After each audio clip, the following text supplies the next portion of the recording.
Alright, welcome back to Game 10 of Lucid's 2022 tournament, where we are playing Phlegra. It is turn 57. Well, hopefully not, a lot of attacks from Atlantis. Not what I was hoping for. We also have Utgard casting something. No, claiming the Throne of Water. We're not too worried about that yet. However, there are two dire portents. That's not great. So Micklin put up something of unknown effect. And let's see, what else do we have? And I believe this is Marignon. It's definitely Eternal Pyre, which is a bunch of fire gems every turn. Potentially something that we could have gone for if we had built for it. Not considered one of the more dangerous globals, but I mean, any gem generator is significant. So neither of those are really good news. In the worst news department, I was kind of hoping that Atlantis would hold off. But it looks like they feel the best way to secure peace is make life as painful as possible for us. I don't think that's really going to work. I don't know. We'll see. They do have a lot of large armies, definitely. So let's see. It's just a scout ping. Well, that's good news, at least. We only have one province defense here. We're looping. This is, I think, where our army was last turn. We're just kind of looping it around. Yeah, there's going to be plenty of raiders. Just 6 PD here. Probably didn't put out as many defenses as I should have, because like I said, I was kind of hoping that Atlantis would take a little break here, since they are nice living water. They are going to have to deal with a pretty nasty new enemy. But it looks like they feel that, they have, it makes sense, right? Like, they wanted these provinces back as part of the peace negotiations. So it's going to be much easier to negotiate for them if they already own them.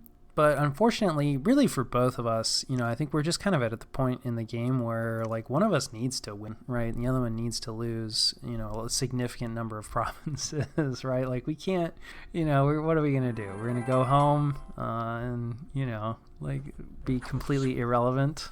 So even though like this is looking painful, right? Because Atlantis is fighting hard rather than focusing on what's upcoming. Like I think we're gonna have to fight through it.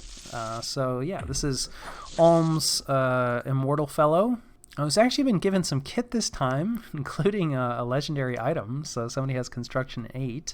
Also this Storm Spool, a decent answer to dealing with chaff. Like it will shock fellows, but doesn't he have poison resistance? Yeah, he's undead, but I guess all those little bug bites do hurt. He's taking damage from some other stuff. There are a few magic weapons in here, but I imagine as a vampire, yeah, he's got pretty high invulnerability.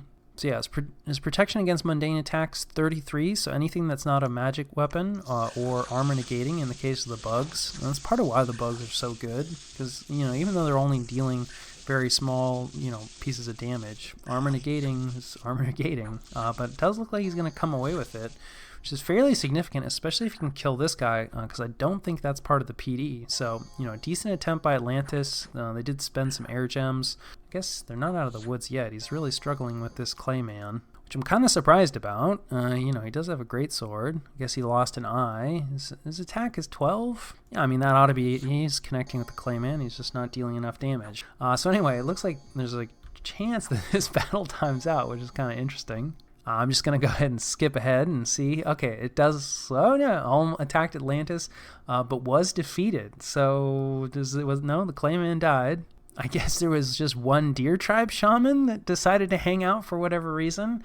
So even though technically this is a loss for Ulm, like I think this is a pretty good result for them. Killing one of these forgiving fathers, for free, I think is worth it. Not taking the province is relevant, so it's not like the worst result for Atlantis, but that's not like ideal counter rating for Atlantis, I would say. If I was Ulm, I'd be fairly happy with that result. And this is our northern army that has many expensive throne mages that we would prefer not to have murdering wintered, and yeah, it's just rolling through an undefended province. As you can see, we're not really doing any raiding, because I was hoping to. Yeah, like I said, I was hoping that me and Atlantis could relax a little bit. And we'll see. We might leave a few of these provinces in their hands for a few turns, right? Where it's like, okay, we ran into an army. So yeah, like we're really hoping if Atlantis doesn't use some of these armies against Utgard, I think that this war is going to be over really quickly. And it's kind of like, yeah, so we don't want to fight these Atlantean armies because Atlantis is going to need them against Utgard, and then if we end up fighting them, I think Utgard's just going to roll right through Atlantis and into us, right? And, like, we're not going to be able to beat this without loss. Or at least I'm not going to be able to beat this without loss. And luckily, it's over near Ulm. So, obviously, this vampire is not going to go well for him. And there's quite a bit of danger. In fact, I think it just happened. I think that vampire just switched sides. So that's a pretty painful result. For Ulm, yeah, and it does look like he switched sides. It is at least in Slave Mind, which means that he does not come over as a commander. So Atlantis doesn't really get full use of that Vampire Lord, but that is an excellent way to get rid of an Immortal. So that is a very good result for Atlantis. And yeah, I've been talking with Ulm, I was telling Ulm, it's like, I'm not so sure, like with the three of us, right, with Utgard entering the picture, that's a different story. But with just the two of us, I was like, I'm not sure we can actually seal the deal on this. But almost they're like, no, we can do it. we could finish it off between the two of us. I don't know. After seeing this turn, like I'm less convinced. Maybe given a really long time, we could grind him down. But yeah, I don't think this is gonna work out for us. This is water gems that Atlantis is spending raiding, so maybe that's a good sign. I will say, I've been expecting getting hit by Murdering Winter. You do need a fairly high level water caster, which I feel like Atlantis probably has, like as a nation. Ooh, nice. We have a defense here. That's cool. I think it should work out. We really probably should be casting Resist Cold. Oh, hey, nice. It looks... Oh, no, we gave him a Frostbrand. Excellent. That's probably not going to be great against Ice Elementals, but probably will be enough. But anyway, I would think that Atlantis, the nation, would have like a water caster that... Like water 3 is all you need with 2 boosters, I think, and that's enough for Murdering Winter. So just trying to figure out, like, it's like, yeah, I feel like we should have already been hit by Murdering Winter. Why is that not happening? It's like, well, maybe Atlantis just doesn't have a strong enough caster, but that doesn't really make sense for water magic. And like, yeah, we're not out of the woods here. In fact, okay, yeah, this guy's asleep. That's one of the disadvantages to casting spells. Luckily, Ice Elemental's not very good. Especially if they cannot trample, and we do kill another Forgiving Father there, which is important. We want to get rid of those guys because they're more expensive, and they're Atlantis's main astral access, and they're somewhat hard to replace because they can only be recruited from the underwater forts. Yep, and we saw this guy on the border. Ooh, full kit. I don't know if we're gonna win this one. I do think we have some air elementals coming out though. Does this guy have? Does he have shock resistance? No shock resistance. So I do think we have some like lightning bolt casts as well. So like, yeah, we've seen air elementals has worked out for us before. Yeah, this is looking pretty good. And like, yeah, air elementals are just brutal. If they can trample you, ethereal would really help, but again, Atlantis doesn't have like a ton, late age Atlantis doesn't have a ton of astral, it seems like, so trying to use those guys with your raiders, that makes it a lot harder to put together raiding groups. So yeah, demonstrating that air elementals are good. We also find a lot of gear, which is nice, right? We're a super combatant nation, so we'll have to send these sorceresses home and send a few more out potentially if we see more of these guys. Not too worried about these raiders, and this is definitely somewhat lucky because we found some throne mages and just some random independents, so we have pretty decent air access. This is something that Phlegra can do nationally. It's just, you got to use your painful communions where you're always burning out the communion slaves. So, I mean, this is something that, like, Phlegra normally could do. It's just we can do it a little bit easier in this case because we got lucky with some independents and throne mages. And then, yeah, this is some sort of Atlantean raiding squad, medium commitment raiding squad. And they bump into, just some of our unled Mouflon, who I thought we were. I'm not sure where these Mouflon came from. Are they unled? Oh, yeah, we sent our... Nope. I have no idea where this is. I thought we sent somebody to bail these guys out, but it looks like we didn't.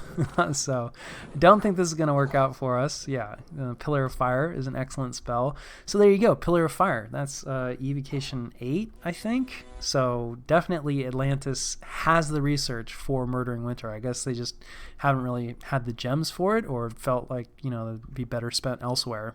So we lose a province there. Atlantis doesn't really lose anything of note. Yeah, we did send a commander in, it looks like. But I do believe this was one of the groups that got mine hunted out.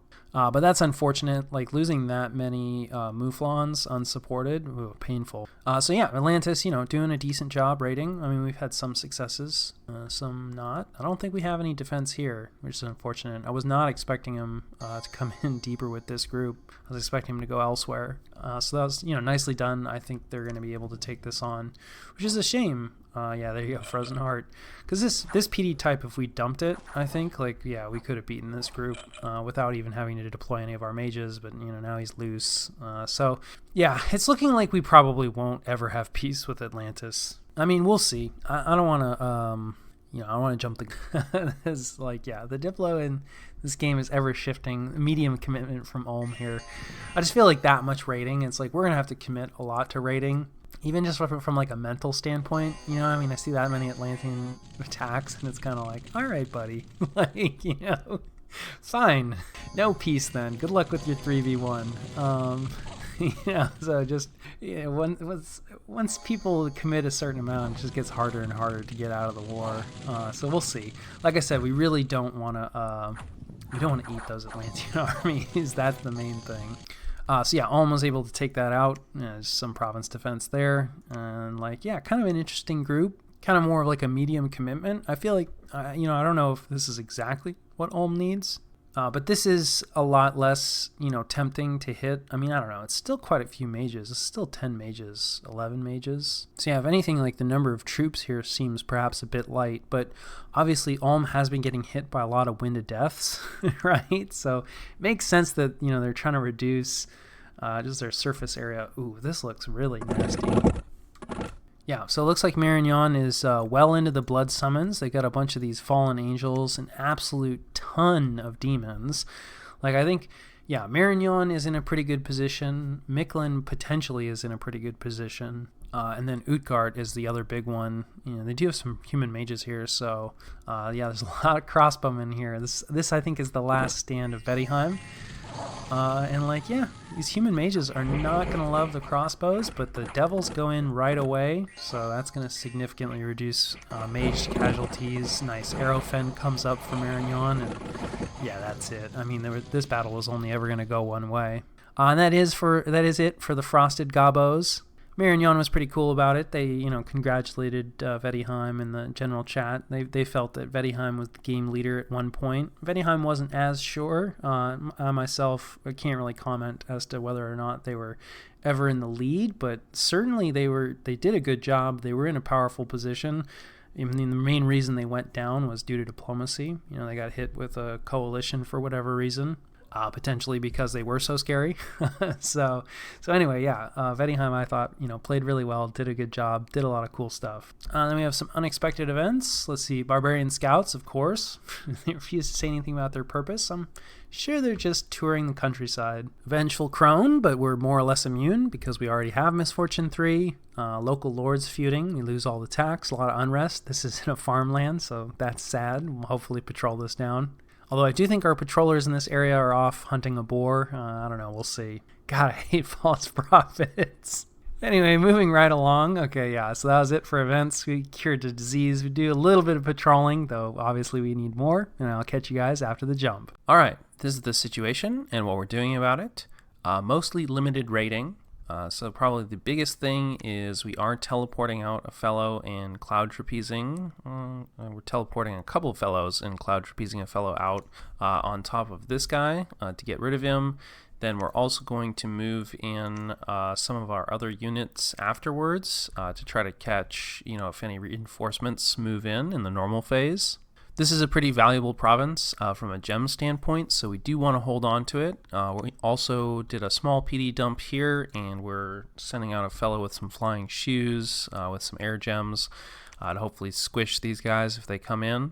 Otherwise, we are going to jump on top of this fort, but we won't really be able to take it. We don't have siege strength in the area. I don't want to move this army over there. We could possibly pull some troops from the south, but until this gets occupied, we kind of need to hang out in case it decides to run at one of our forts. But we do want to continue to put pressure on, prevent mages from being recruited, things like that. Obviously, if this army up here walks at us in this direction, we'll have to jump off of it. And then we set up a few defenses to get rid of these raiders. That's the majority of it. Like I said, we're, trying to avoid an army confrontation until Utgard actually joins. Hopefully we won't have any more army confrontations with Atlantis at all.